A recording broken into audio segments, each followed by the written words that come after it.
بسم الله الرحمن الرحيم. ربنا إني أسكنت من ذريتي بواد غير ذي زرع عند بيتك المحرم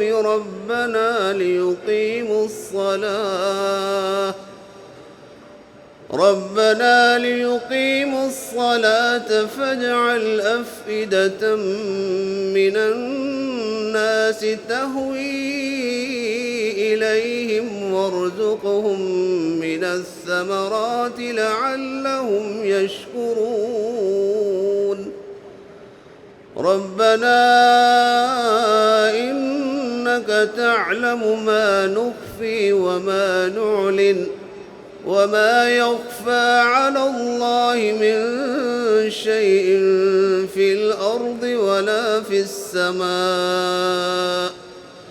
الحمد لله الذي وهب لي على الكبر إسماعيل وإسحاق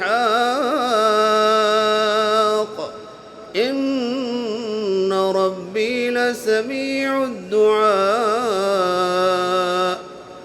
رب اجعل لي مقيم الصلاة ومن ذريتي ربنا وتقبل دعاء.